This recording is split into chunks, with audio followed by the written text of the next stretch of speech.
We're live. We're live. Look at that. It even does a little like, hey, we're live.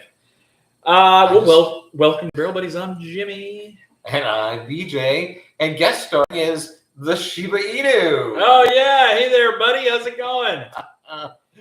Welcome back. Welcome back, friends, from a little hiatus. While BJ and Zach were in the land of the rising sun. We were visiting the Far East, the Orient, as it were. How was it over there? Give us a little recap. Okay. I'll start by saying it's the best trip I ever took. Wow. Best trip I ever took. Wow. Okay. Yeah. Coolest adventure I've ever had. All the way from Tokyo to the north in Hokkaido, Sapporo, all the way down to the south in the bottom at Kagoshima. So I got to see the country. It was amazing. Best 10 days I've ever spent in a country. How were the people? How was like the culture? Oh my God. The Japanese people, while they are very reserved and introverted. That's what I was worried about. Very respectful. Yeah. A lot of rules, a lot of order, and at the same time, very friendly and welcoming. I felt just as welcome as I did in Ireland. It was just a very different way. I think Ireland is very extroverted, like get in here and join the table. Yeah. Where in Japan it was like, welcome.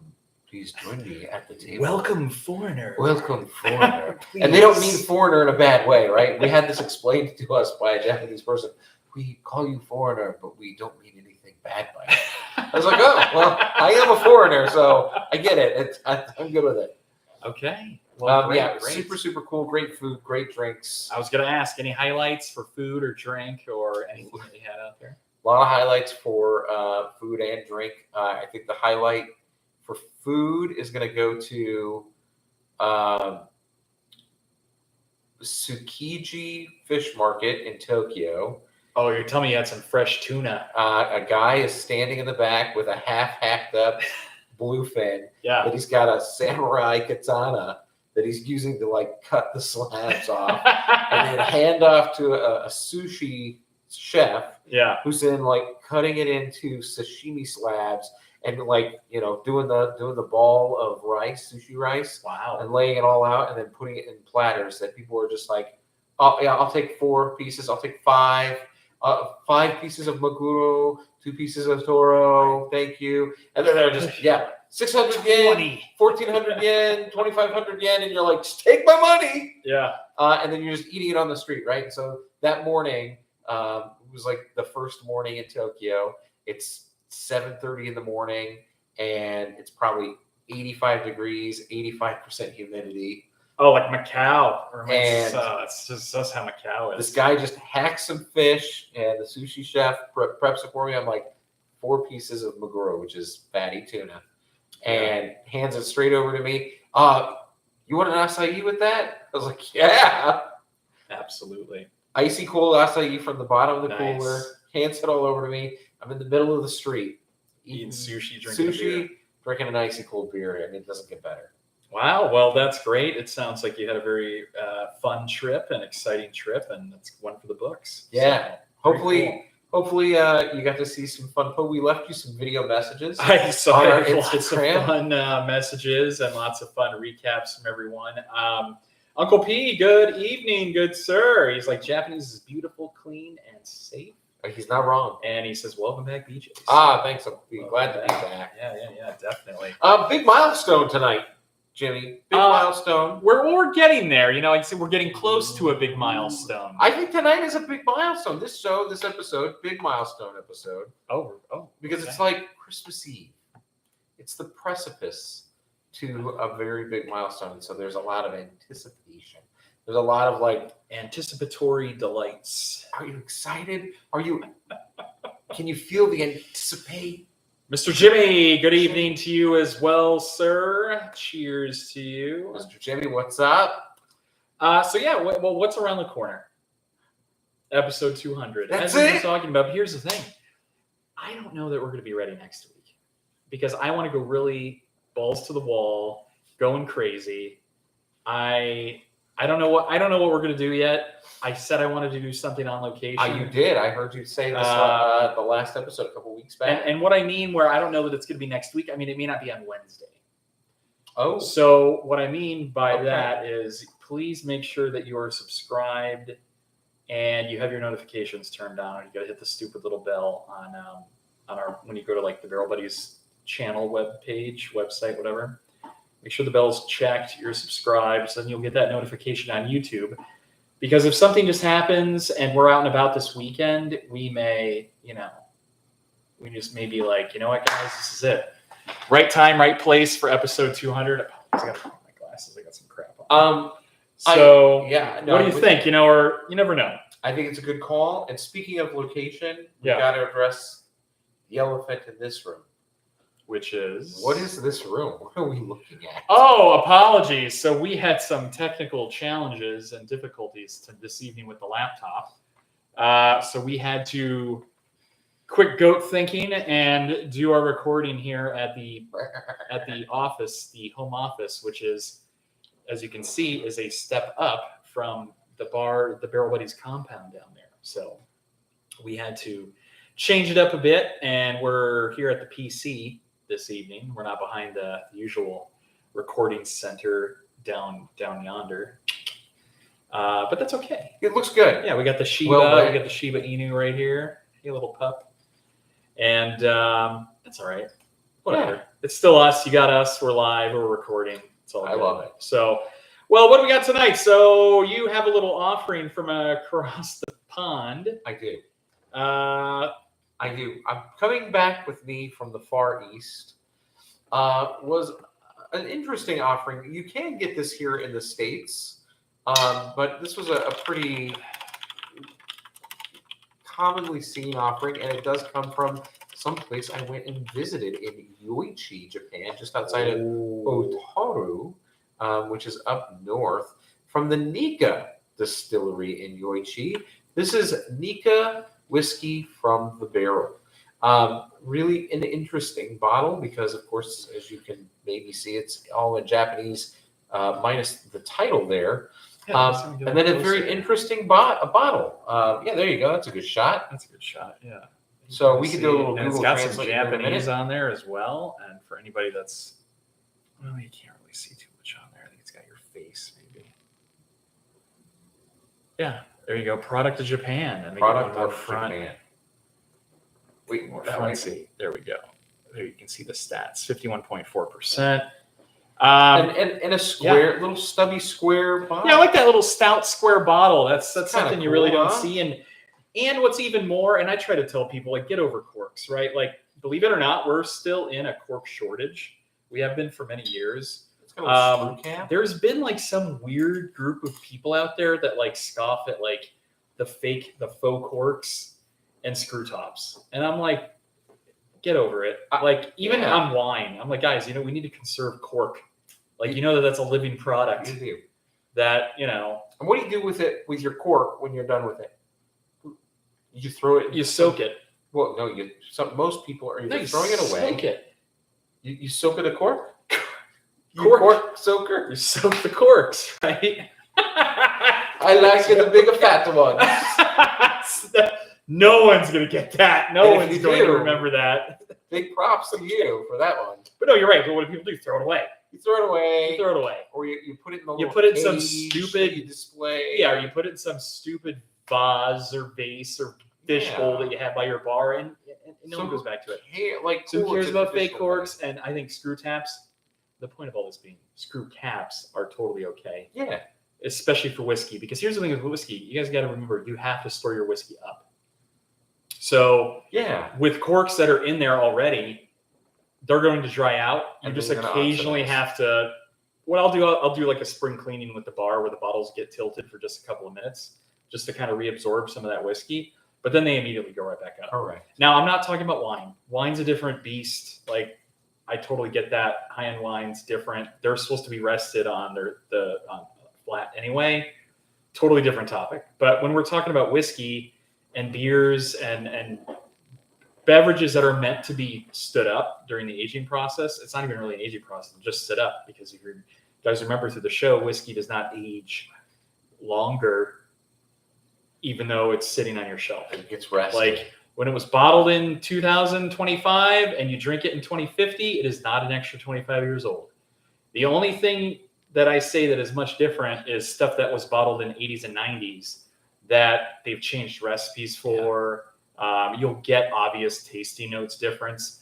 One of the big ones is like old new American oak from back then was totally different because now they grow it on this really weird, quick, fast cycle. And a lot of people say that they're not using like old growth trees anymore. Yeah. So they say that, space. and it's a substantial taste difference. Yeah, you can't get to. So basically, what that means.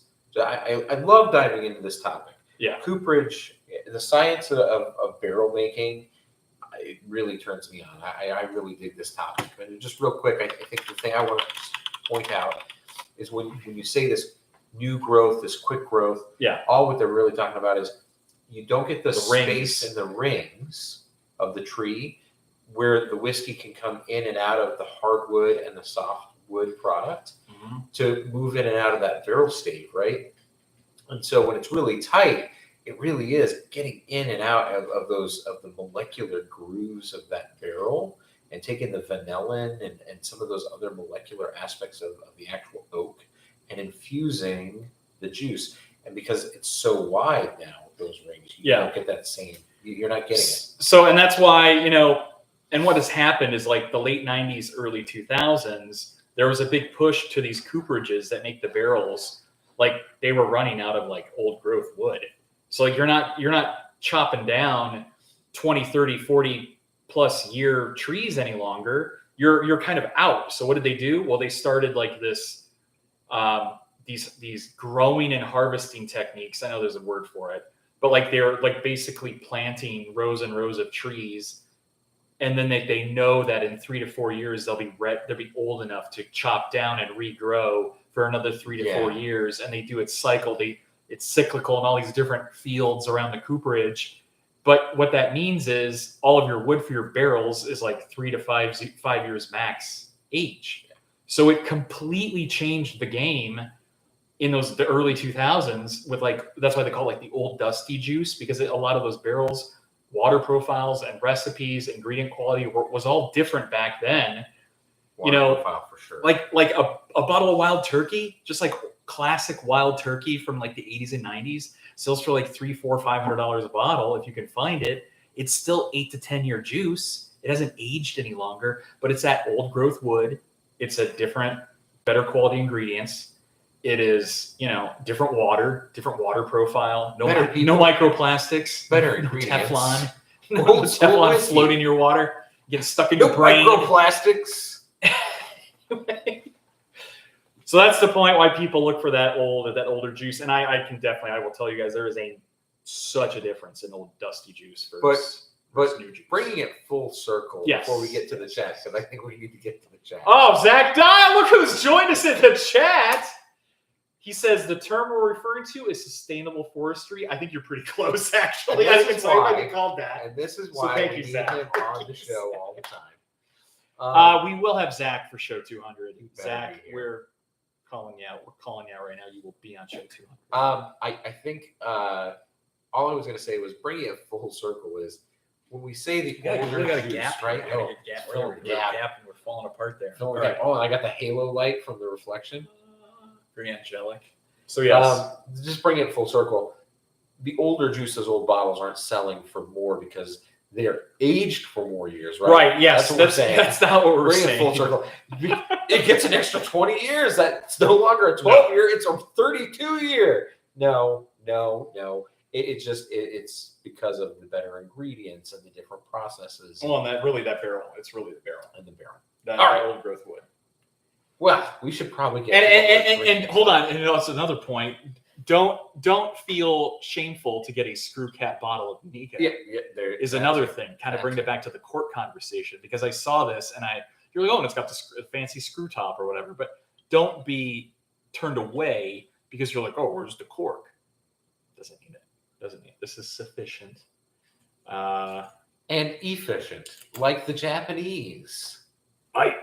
So this was first released. When do you think this was first released? When did they first make this? I'm going to guess that this was first released into the market in 2019. You know what I thought as well. I would have put it like 2000s. This was first released in 1985. Whoa! I know. Okay. Hey, Going way back. Nikka. And it's a blend. So what do we know about blends? Blends do not come from a single barrel. That is true. Blending, for those who don't know, is they have a master distiller that sits there. Talk about the best job on the planet. It probably doesn't pay that well unless you like have points in the distillery and earn revenue. As a master distiller, because you're getting hammered all day long and it probably kills your liver. Yeah. So as a master distiller, you know what your distillery's flavor profile should be. Like that master distiller knows what Nikka should taste like any day of the week. So what do? They have X amount of, I don't even know what they use in their blends. It says here on our internet sleuthing that over 100 batches of malt and grain whiskeys from Nikka's Yoichi and Miyagi-Kyo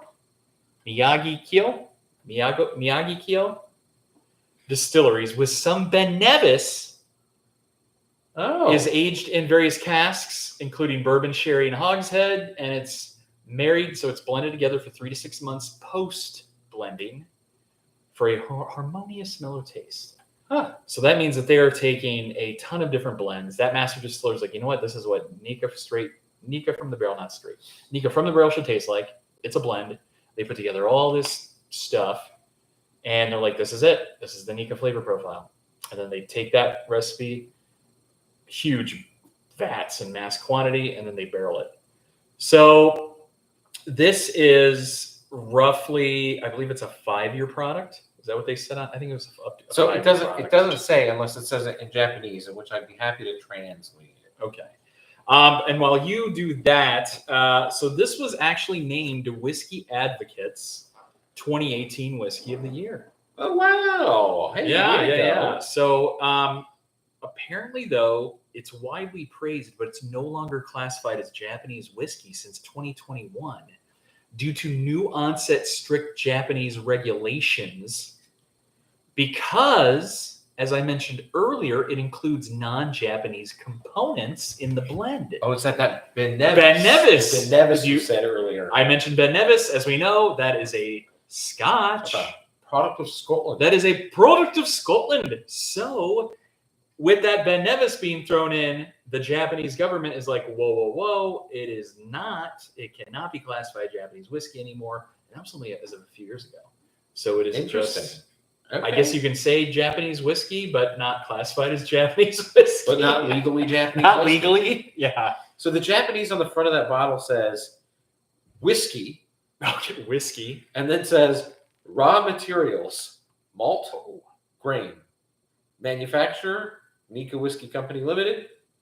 65-4-31. Minamiaoyama, Minotoku, Tokyo. Oh, maybe that's a city or prefecture where it's from. I don't know. No idea, but that's what it says. Do you remember the price? So when I originally got this bottle, the price of this was, I think, only like $50. It was not bad. I think I paid $50 for it. Okay. And as Zach has put in the chat, he almost picked this up at Costco today. Yeah, you can get this at Costco. I have seen this at Costco. Okay. All right. And it looks like we're looking, that's about right. So right now at Total Wine, one of the big players in town, it's at $54.99. Okay. My guess is Costco probably has it for probably almost up to $10 cheaper than I was that. just going to say, I bet you it's $45 at Costco. I bet it's $45 at Costco. That would be my guess. Maybe a little lower, some weird $43.89 or whatever weird prices they have over there. But that's $46.99. Let's get into it and see if it's worth that price. Did you take a little pour? Now, I will in a second here. Here's the problem. I'm trying to polish off the You're gonna be terrified. French just as a side note. I've been sipping on some of the Smoke Eye Hill Barrel Proof. And if you remember from a few shows ago when we talked about this is a 67.1%er hot boy. It's a hot boy. Even though I seem to recall a couple shows ago where I was going on about, don't listen to those people raving about going nuts about hazmat and drink all that crazy hazmat. You don't need strong whiskey. This is delightful, though. It's a good product. But it's that blue corn that you. I'm telling you, you really get the party started after. Well, I poured some of this. You have one and done. Some of this 51.4%. Yes. Lovely Japanese, non-Japanese whiskey. And I really like the nose on this is really lovely.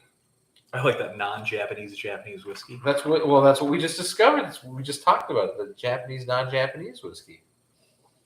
Really nice nose, delicate. I'm getting hints of candied almond.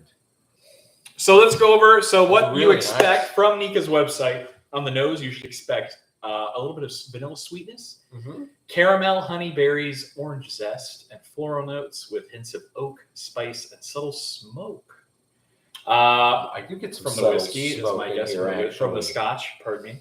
On the palate, it should be full-bodied butterscotch, toffee, stone fruits, poached pears, and warming spices like cinnamon, nutmeg, and ginger. Subtle peat and cocoa add depth, and some people have said floral notes as well. That's the Japanese whiskey. Yep. Very light and delicate-ish, typically for Floral. a Japanese whiskey. Remember, friends, most Japanese whiskeys, their palates are a lot different than the America standard wearing cowboy hats and chaps type whiskey. They are totally opposite of the spectrum with their whiskey. They appreciate the light, floral, delicate, simple notes of whiskey, but this reaction here is very surprising. Let me get into this too. It's that first sip, that first shock. I think I just took the ethanol in. It won't be a shock to me after I've been drinking 67% here. It's really Seems like a nice guy. It's really nice. A lot of chocolate. I get the hints of the cocoa, especially in the back end. Ooh, you do get cocoa on the nose. The nose is super pleasant. It's really nice. It doesn't have a nose of a scotch to me at all. Ooh. Like the peatiness, it comes through really as smoked almonds. Like I get that almondy, smoky smell, but not peat. Cheers. Cheers. Cheers, friends. Let us know in the chat what you're enjoying a beverage with us tonight. What are you drinking? Throw it in the chat. Let us know. And don't be ashamed if you're drinking a little Natty Ice tonight, if you're drinking a Busch Light, if you're drinking a PBR, throw it in the chat. If you're drinking a Coors Banquet, a Silver Bullet, if you're drinking a Bud Heavy, throw it in the chat. We're all about it. So let us know what you're drinking tonight. Maybe even if you're drinking a Seagram's, if you're drinking a Zima, if you're drinking if you're shotgunning Twisted Teas in your backyard while you're watching this on your phone, let us know in the chat.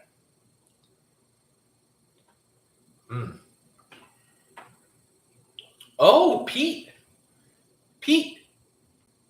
It's peaty like a scotch, but not overly peaty. Like it's peaty in a pleasant way, but maybe let's say it's smoky. Yeah, but I like it because pleasant. This is a. Sometimes Scotch is all about. Sometimes some scotches are all about the peaty, smoky flavor, but this I do pick out. I mean, there's really good chocolate notes. There is some fruity pound cake, and then just a little tinge of like peat smoke. A little. Zach, you are not drinking old style from Chicago. But Uncle P's got a Yingling tonight. Now we're talking. I wish Yingling one of these days will make it to west of the Mississippi. But here's the thing. It's about that Hershey's Yingling. That's the Hershey's You Porter. in Pennsylvania should especially be able to access that. Hershey's Porter. The Hershey's Yingling is delightful. It's one of my favorites. Oh, Jimmy Jam's got some of the OGD, the old granddaddy 114. That is a great choice. Nice face, Zach. Whatever that is. It's a weird.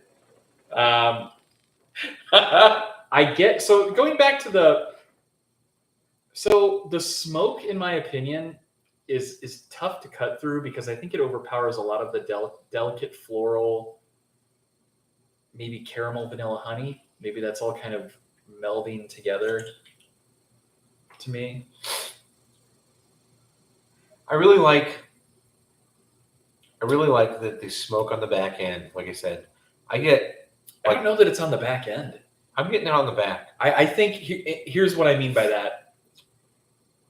The front, like right when it hits your tongue, right on that front end, the super front end, it's super quick. So I think you get like you get a sweetness up front, but immediately it goes into like the peatiness. I think and that's I think just your taste buds, right? Because of how your taste buds are positioned as you're like swallowing it, it's just like boom, and then you get that smokiness as it's hitting the like umami and the sour. You get a little of that like, and I'm talking taste buds here now.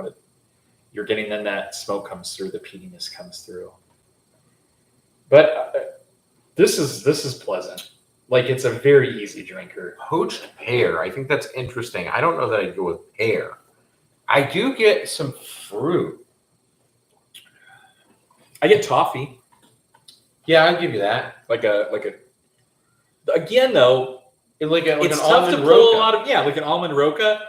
It's tough to get through a lot of it because in my opinion, you're trying to pick out some of those sweet flavors and then it turns smoky. It turns peaty.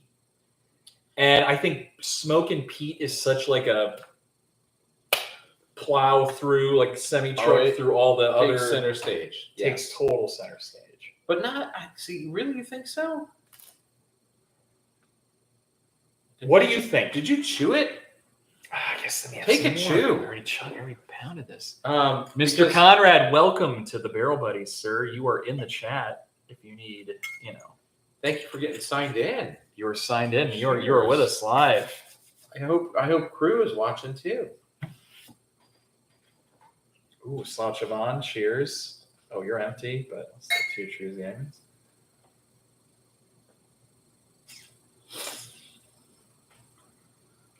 Ooh. Again, though, yes, it's a very quick, sweet caramel float, like up front, vanilla, honey, the berries, orange zest, very, very quick. But then again, right as you detect that and your brain tells you that, it turns peaty and smoky. Maybe I got COVID. Because I don't taste that. Definitely do not have the vid. Maybe. I don't taste that. But the finish is very pleasant. I think it's a warm, smoky and peaty finish in the best way. It's not like off-putting. No, it's not off-putting. Not at all. We've had some scotch that can get downright off-putting. I kind of would want this with a stick. 100%. I was going to make that statement that I could smoke. We were talking a couple of weeks ago about what you could and could not smoke a cigar with, right? Yeah. It was like, oh, this might hold up well with a cigar or it might get plowed over. This, I think, there's no getting plowed over. This is perfect. This would go great with a cigar. I think so because the smoky and peatiness has a creaminess to it, and with a cigar, regardless of where it falls on the spectrum, if it's a super heavy like a punch or a Macanudo, or if it's like a on the other end, you think like a Drew Estate, one of the like Javas or something, one of those really light creamy ones. I'm gonna tell you, I just smoked It worked either way. I just smoked the cigar of the year. Oh, what's that? It's called The Judge. The Judge. Okay. Yeah. Can I look this up to see what it looks like? It is a Robusto. It's put out by Father's Promise. Oh, my father. Oh, yeah, my father. Yeah. It is so. I bet we can screen share and not get good. Jacked up here. It's literally been. Yeah, it was one of my all-time favorite smokes. So that's it. My Father, the Judge. Yeah, one of my all-time favorite smokes. Oh, it's the number one cigar. It was. Yeah. Well, Cigars International is a BFD, so they said it's the was number one cigar of 2024. Insane smoke. Wow, and I would love to have one with this Nikka whiskey from the barrel. Shout out to Cigars International and Joe Cigar. You guys should hit us up. Let's do a little collab here. Let's do some cigar and whiskey pairings. Perfect pairing. Yeah. So what do we got? Profile. Oh, it's kind of on the heavy end here. Yep. And you got Ecuadorian and Sumatra wrapper from Nicaragua. And it is, okay. Oh, wow. Okay. And then what do we have here? Let's see if these prices kind of fall in line with what you...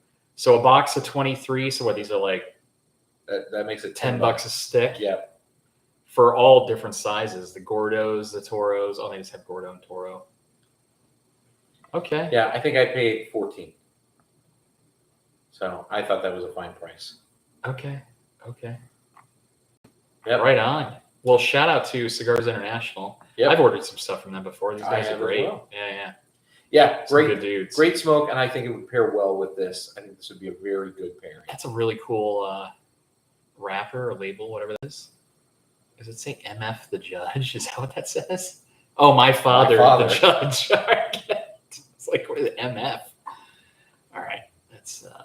Can we go Look back? at that. Yeah, wow, we're back. We didn't break. Look No, at the that. PC doesn't play around. We can share on the All PC, right. and we don't have any. A issues. score. Let's get into some scores. Yeah, nose taste value, friends. We have a 3-tier rating system that we each give up to 3 points for. We're 1 point, and this is 9, and we have 1 point extra, which is reserved for a blown away bonus, which gives you a 9 out of 10 plus that one blown away could give you a 10 out of 10. We had a 0, make it 100. You can have halves, you can have quarters. Let's get to it. So for the nose. I mean, I don't know that I'm blown away by the nose. Like, I think it's a great nose.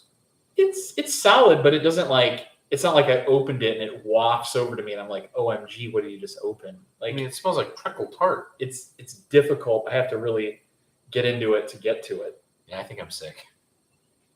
Maybe from being in you were in the land of the rising sun, and maybe you were close to the Wuhan labs. Apparently, I was in ground zero. You were near ground zero, or so you ate bat and you didn't know it. Maybe that was the. I took a big bite of wing, and I thought, wow, it's pretty hairy for being. You know what? It wouldn't surprise for me being that yellowtail Zach would also have participated. So, well, Zach said, here, try this pangolin tail. That would have done it. The pangolin would have done it. Zach said, this pangolin will treat you real well. There you go. So what are you giving it on the nose? I'm going to give it a 1 on the nose. I know it's bold. I'm giving it a 1 on the nose because you really have to get into it to get anything. It's not very strong, right? I will agree with you there. It's not a very strong nose, but I think the nose is really well defined. It has lovely character. You do have to really get into it. But very sweet, very creamy. Zach says it does pair well with pangolin. See, pangolin. And I would give this. I'm going to give this a 2.5 on the nose. You were vaxxed, so you're good, right? Yeah. Sue Pfizer if you get sick again. Uncle P says we're gonna get this show taken down by YouTube. Uncle P says, "Did you eat jellyfish?" I did not. Absolutely, absolutely not. I would refuse. I will not do it. Jellyfish are too smart. Uni out of the shell or 100%. How was that, Zach? Zach just had some guy dig into it. And we were at this fish market in Hokkaido. Oh, he just cracked it open and gave you a spoon. Took a whole sea urchin and just cracked the bottom off, and then said, "Boom!" with a spoon and said, "Here, eat this." Yeah, you chop it open in half. There's a little bit of guts you grab, and then it's got all the meat on the perimeter of the shell, and you just. And there was Zach. There was Zach with a spoon. Oh yeah. So for those that don't know, like besides Japanese uni, Santa Barbara uni out here in California is legendary. And I can't tell you how many times I've just been on the beach, and these guys that go diving will just be there on the beach and on the pier. Really? Selling out of a bag. Well, let's say in a cooler. And they're like, "Yeah, we just got them today. Come on over and have one." And they give you like a little wooden spoon. They chop it in half, and of course. Yeah. And it's delightful.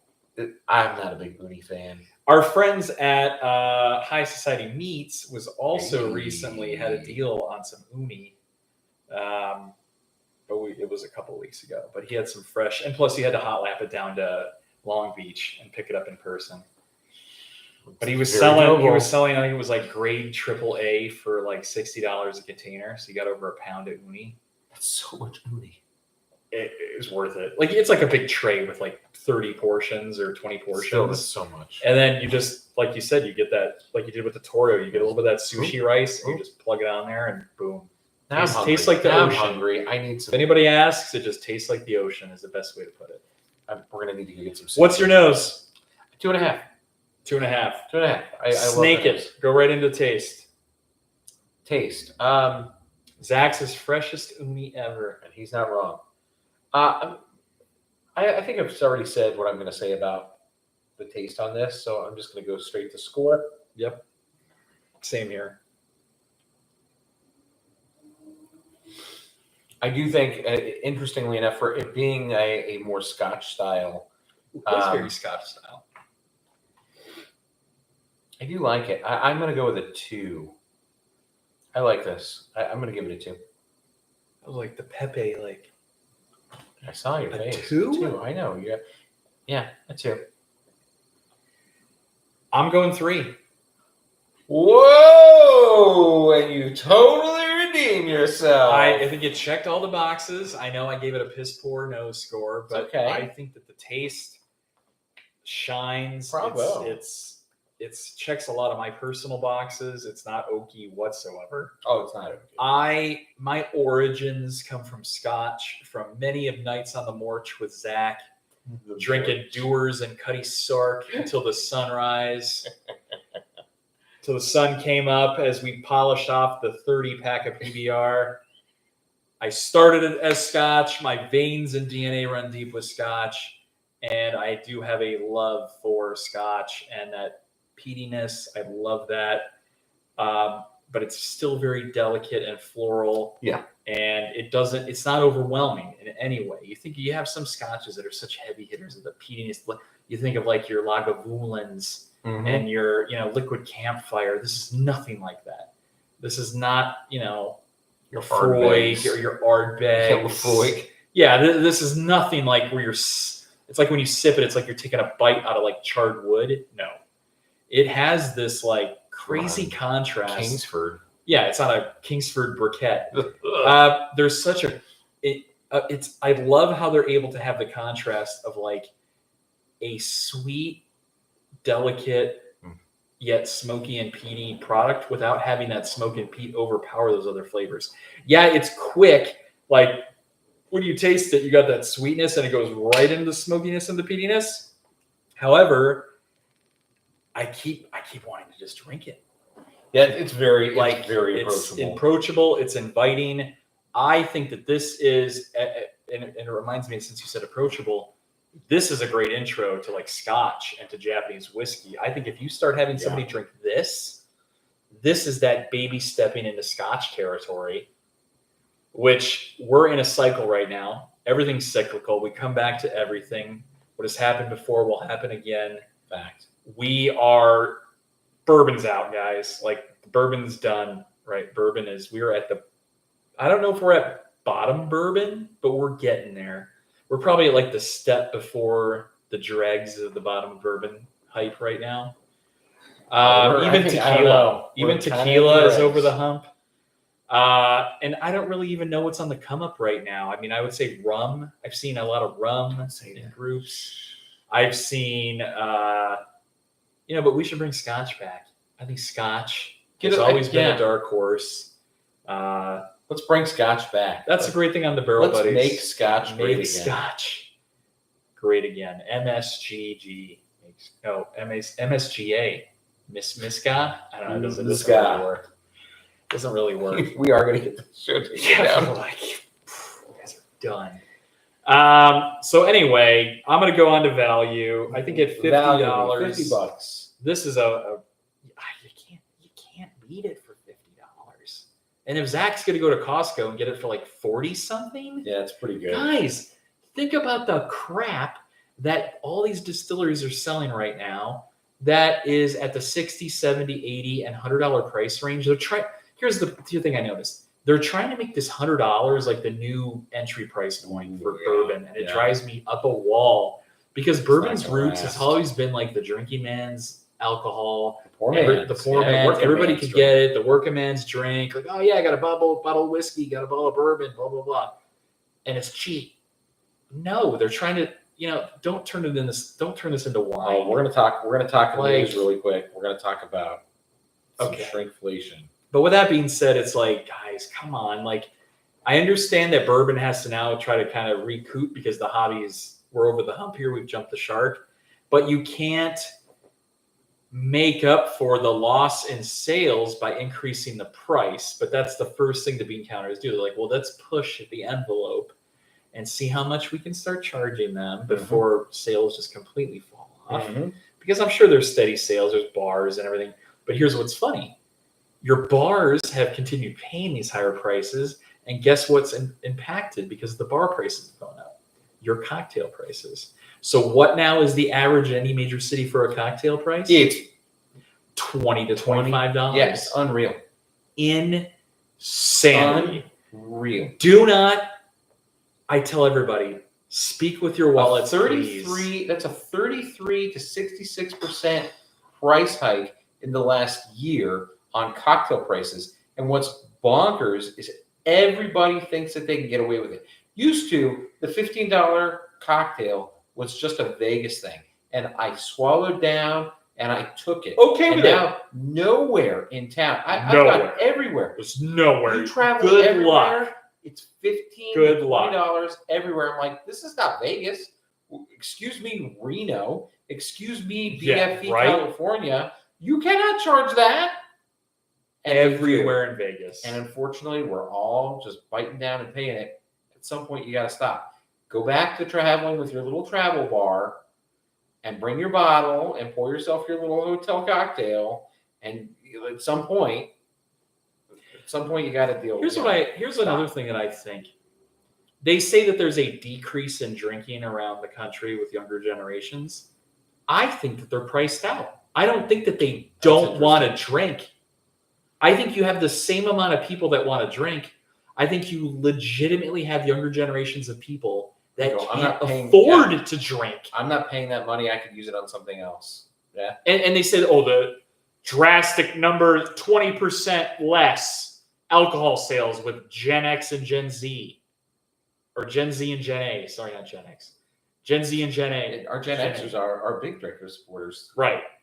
And it's like, well, they can't afford to drink. So you can't really use that number as like they don't want to drink. We got to stop. We're starting to sound like drunk uncle. No, but am I right, though? Do you understand the reasoning behind this? I don't know any Gen Zers or Gen A'ers that can afford a $25 cocktail. You know, these Gen A'ers, Gen Alphas, and their skibbity toilet bops. We got to move on. Got to start somewhere with the doers. What did you give for your value score? I'm with you. I think $50 for a Incredible. From the barrel product, especially a Japanese from the barrel product. Even if the Japanese government is not calling it Japanese whiskey, we know what it is. It's Japanese whiskey, which you will struggle to find any bottle of Japanese whiskey for less than $89. So I think this is a huge value. 3 out of 3. That's going to bring my total score tonight to 8.5. I can't do math either. And an 8.5 out of 10. I'm not blown away by this bottle. I think this bottle is like just everything. Zach agrees with me. There it is. That is the scripture.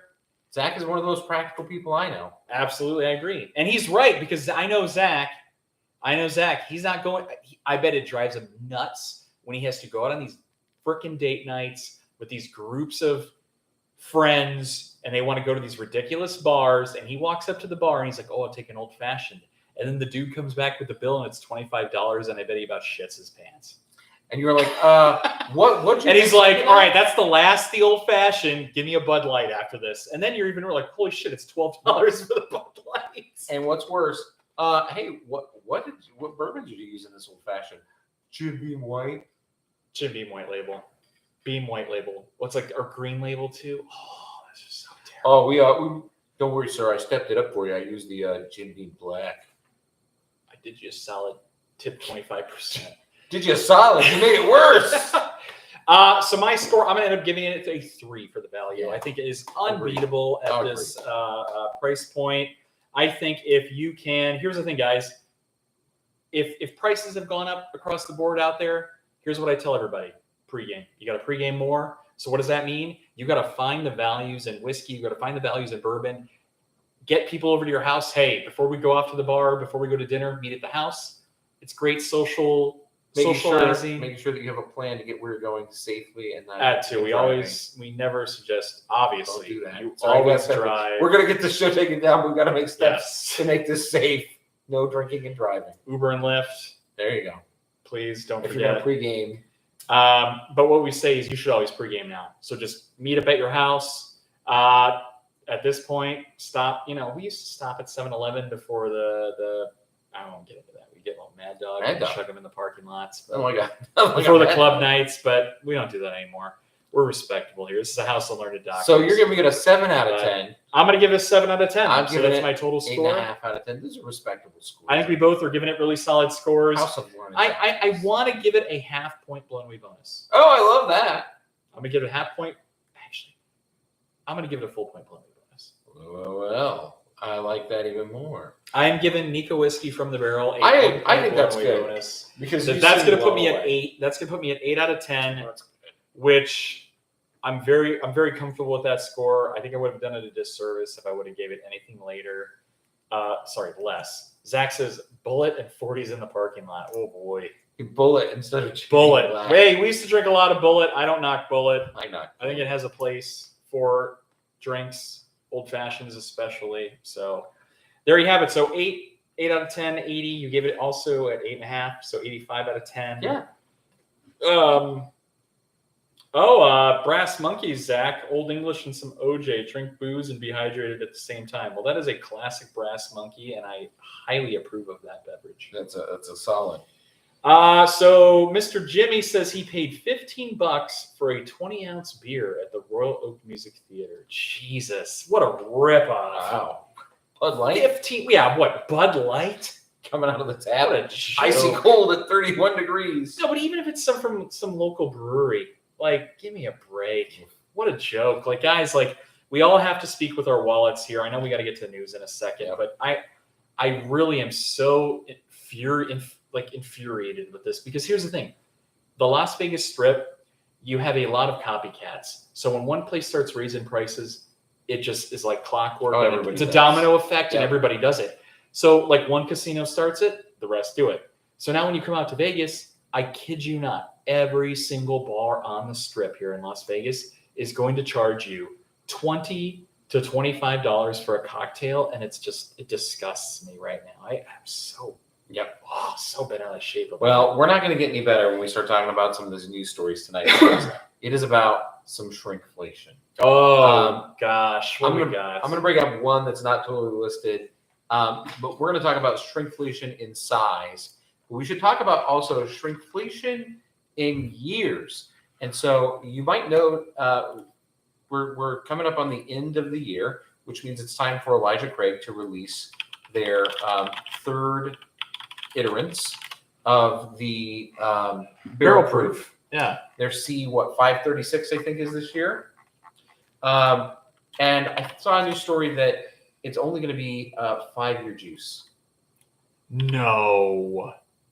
And the private barrels are releasing going forward. C925, I think it's what it's going to be. is going to be 8-year juice.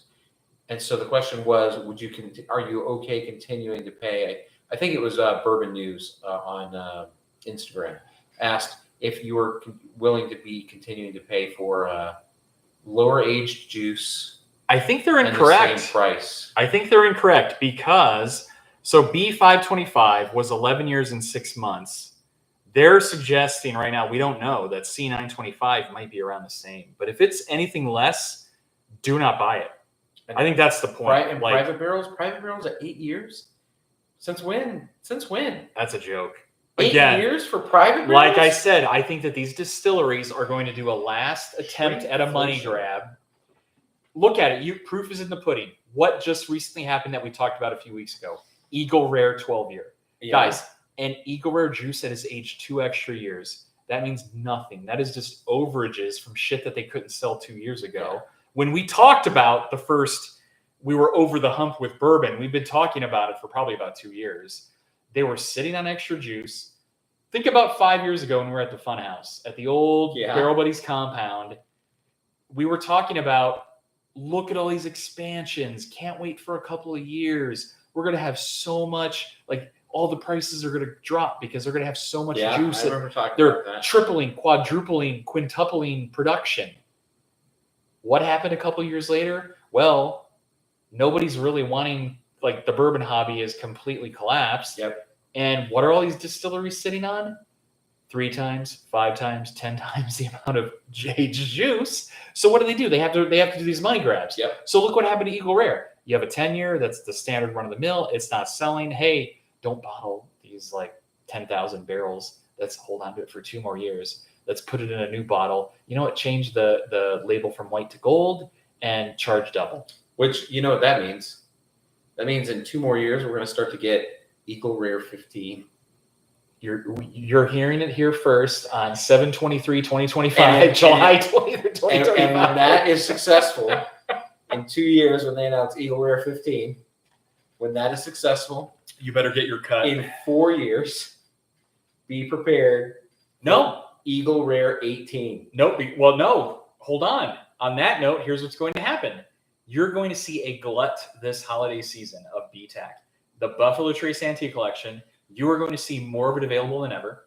You're going to see more Weller than you've ever seen ever before. You're going to see a glut of Special Reserve, Weller 12, CYPB. But you think it'll be in markets that we've not seen it before? That too. Okay. Absolutely. I think you're going to see 3 to 4 times the allocations, and it will be available everywhere. Every mom and pop liquor store is going to get all of the BTAC, I love that. all of the Weller. No, it's great for us. It's I great love for that. us hobbyists that have stuck around. But here's what they're going to try to do. I think this is going to be the first year where you're going to see everybody get it. They're still going to try to get you with those secondary prices. And that's what, like, I don't think we're really going to see the price come down until like next year. I'm sorry. I have to acknowledge in the chat one of my Yeah. all-time favorite things I've ever seen written. What do you got? What do you got in the chat? From Old Pirate Bourbon. Cheers, friends and community. Arr! Old Pirate Bourbon. I love this. I love that name. Old Old Pirate Pirate Bourbon. Bourbon. What a Welcome great. to the show. Welcome to the show, old. Yeah. Welcome to the show, Old Pirate Bourbon. Yeah, welcome to the show, Old Pirate Bourbon.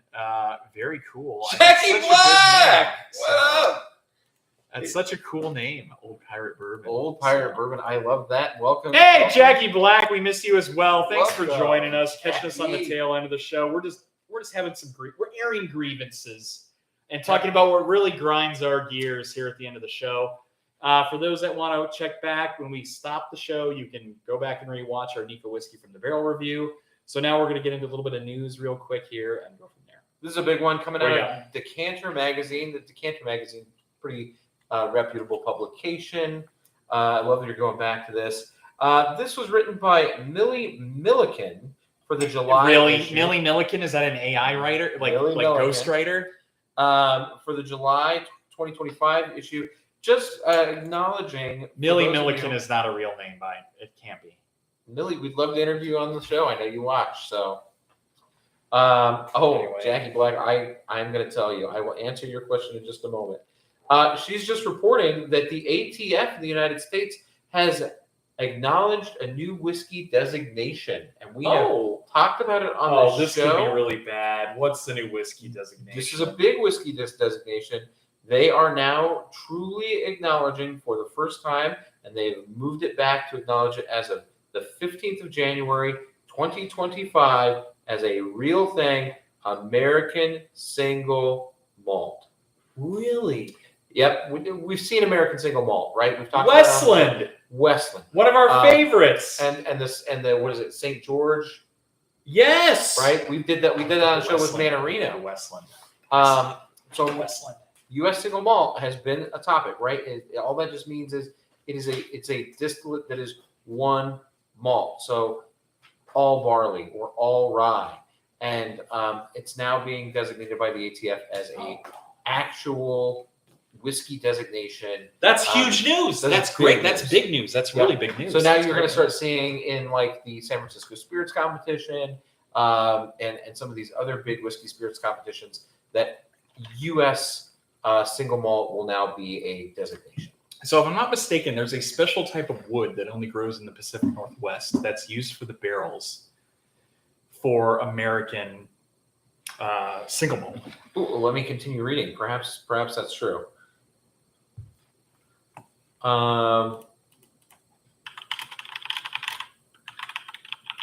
Sorry, guys. We're No, I don't see that is called out in this particular article. But I am happy that you brought this bottle. Quercus garryana is a wood that is grown in Oregon. Oh, It's an oak tree named after Nicholas Gary, the deputy governor of Hudson Bay Company. It is known as Gary Oak in Oregon. It's Oregon white oak. Specific to the Pacific Northwest. Say that 3 times very fast. And it is used in the barrels for the one and only Westland American single malt whiskey. Which, look at that. You can tell that we don't like it. We don't love this. How much is No, left we hate there? Do you want a little tiny I taste? do actually. I Here, give it a do. little.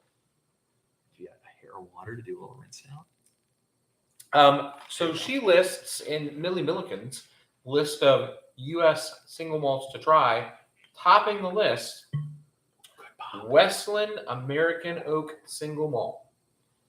Well, I think Westland is probably one of the biggest known players in this category.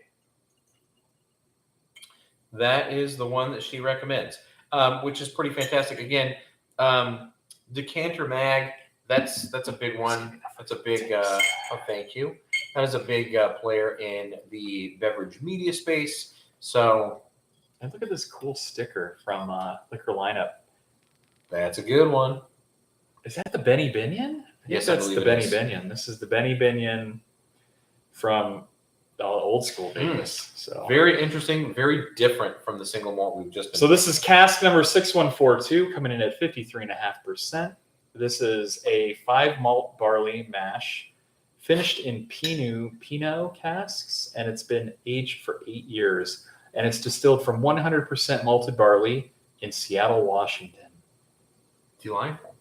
Okay, well, bottoms up and congratulations to Westland and for the people that have pushed through the significance or the classification. There we go. The classification of American single malt whiskey. So that is great. That's great to hear. How was it? What was the verdict? Yeah, I really like that. I really like that. Ooh, Yeah, cinnamon, that's different. That is cashew. like totally different from anything traditional. Ooh. And I think you said that cashew, cinnamon. Mhm. Yeah, Wow. Wow. yeah, that's tasty. I want you to get. I think we have time for one more story, and I think the big one that, well, I know what I'd like you to tell. Yeah, what do you want me to talk about? I was going to say you brought up the Black Friday release. I think that's a good news story to end on. Yeah, so we're gonna get a little bit away from beer. Sorry, we're gonna talk about beer. We're gonna get a little bit away from whiskey. So let's share my screen and Let's talk about it. here we go. Ta-da! Our wonderful friends at Bourbon County. As you all know, Look at that lineup. every Black Friday, the Barrel Buddies go live at the one and only Corey's. We've done it for a handful of years now. For the release of Goose Island Bourbon County Barrel Aged Stout. Say that 5 times fast. Right, that too. So they have a couple of things that I'm going to gripe about. It's We will gripeable. both gripe about. It's great. Especially these little bottles here, if you catch my the drift. small format packaging. Where are they going with that? But we'll get to that. So, on Black Friday this year, as you know, they release a whole slew of different types of beer. So, we have obviously the original. Bourbon County. So, for those that don't know, Bourbon County Stout from Goose Island originates in Chicago. So, our good friends out in the Midwest in Chicago have a bit of, and they were really the world's first bourbon barrel-aged stout for those guys in Bourbon County in Chicago. So shout out to them. They did that over 30 years ago, so it's a big deal, and they're notorious for delivering what so many other breweries have adopted and ran with. And I think, even though some people are like, it's Goose Island, I still think, it's Bourbon County, but still you have to respect it for just kind of being the first to market. 100%. 100%. Like they paved the way for everyone else. So this year we have a couple of releases. We have the original stout. We have a newcomer, which is Cherry's Jubilee, which is a stout finished in cognac casks. I think that'll be tasty. I'm curious about that one. We have You know why cognac, right? why cognac? Because of the cherry. Because that's what you flambe Cherry's Jubilee in. Oh, You pour the cognac in the I pan didn't and know. light I it didn't on realize fire. that. I didn't realize It's that. kind of a kitschy thing to be aging it in cognac, Yeah. but it's because of the dessert. Okay.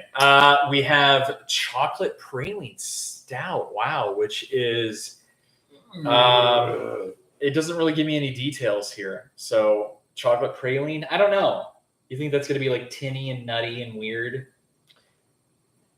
Not great. Candied so the praline, right, is like candied toffee and pecan. Okay. And butter, like, right? It's like hardened butter and pecan. And so it's going to get salty, tinny, and cloyingly I think you're on the sweet. point with tinny. I think it's to be tinny and cloyingly sweet. I think it's going to be dog crap. So That's what I think. So next one is proprietor stout. So unfortunately, that's kind of like a rare variant that they only kind of have out in the Midwest. We will not get that here in Vegas. But that is inspired by baklava with pistachio, walnuts, and cinnamon. I think that sounds good. I think cinnamon kind of overpowers everything, and I don't like anything with cinnamon, but it still sounds pretty good. I'm curious about it. And then they will do a double barrel aged Heaven Hill bottle and bond stout. Bottle and bond. First of all, I think that's terrible. The Heaven Hill bottle and bond is a terrible whiskey. Do you like that whiskey? It's terrible. It's terrible. And I know we haven't, we're not doing that for show 200, but we should review it soon. And it's terrible. No, let's do it. I need to just pull it up so I can show you guys what I'm talking about. So the Heaven Hill bottled and bond. So you guys know which one I'm talking about. Oh, of course. As you all know, we put in our correct birth year on this one here. You should always do that. This guy. I'm sure you've all seen it. It's one. everywhere. It's everywhere. But this, I despise this. I really despise It's a 7-year-old product. So anyways, they take a despicable bourbon and then they put in beer from Goose Island. I don't know if that's going to make it any better. And then they're doing another one that I'm not a huge fan of, is Parker's Heritage. So then they do a double barrel aged stout. No, it's not double. That's the Heaven Hill. Then they do a 17th edition Parker Heritage 10-year rye whiskey barrel aged bourbon barrel stout. I think it's going to go great when we press it with some Krispy Kreme donuts. Some hot and ready, some hot and fresh Krispy Kreme. Just put it in the French press.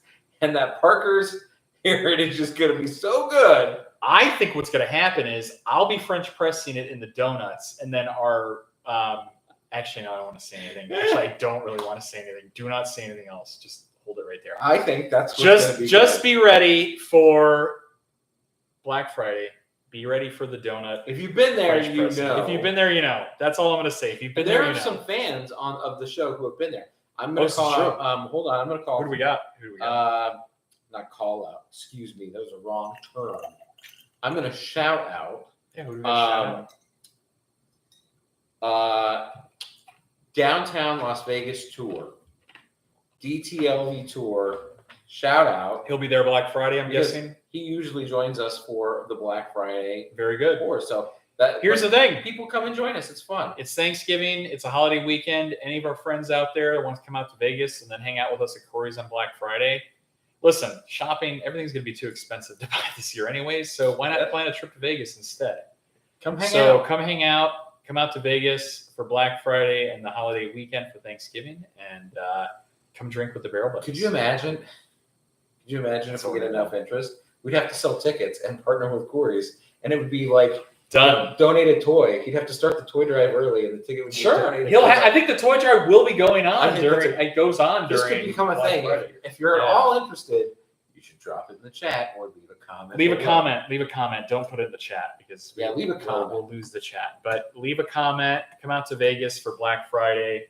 Listen, nobody's out here during Thanksgiving. Seriously, so come out. What are you guys doing? Who needs to go spend time with the family and kids? Come out to Vegas and come hang out on Black Friday. Yeah, who wants to spend time with the family and kids? Come out to Vegas and gamble and drink. Yeah, thank you, Zach. Well said. Black Friday sales have turned to garbage. I agree. Drinking amazing beers at Corey's is awesome. I would agree with you, sir. We're all three of us will be there. Me, BJ, Zach will be at Corey's on Black Friday. In the words of Zach, Zach's doing it right now. I'm sure he's like, So there you have it. That was quite the show, BJ. I loved it. Again, I have the excitement of show 200 flowing through my veins. This was show 199. This is show And 199. Feel the excitement. Gorilla style. There Ooh. you go. Actually, whenever he says gorilla style, I think of him doing the spinning. The spinning gorilla meme. We gotta leave them with the spinning gorilla. All right, we'll sign out with spinning gorilla. Are we gonna get in trouble? We're not gonna get in trouble. We can show spinning. Oh, we can show memes. Yeah, that's true. We can show spinning gorilla. Let's see if he does it first. Hold on. We're double checking. No, that's not the right one. Hold on. Give me a second before we get spinning gorilla. Oh, here it is. Oh, Here that's we the go. good This one. is the one. Oh, Shit. Okay, this is the one. but that's the YouTube channel. No, that's okay. It's from our friends at BBC News. We can share this. Oh, yeah. This is news. appropriate that we can share. So as we play you out with spinning gorilla, As we sign off, we will leave you with spinning gorilla. Courtesy of the Dallas Zoo. There's spinning gorilla. We'll catch you guys for show 200 within the next week. There's spinning gorilla, Zach's favorite spinning gorilla, and that's it, right? That's all we got. So fantastic. So for the Barrel Buddies, I'm Jimmy, and I'm BJ. We'll see you next week. Later, guys. All right, how do we turn this stupid flipping gorilla?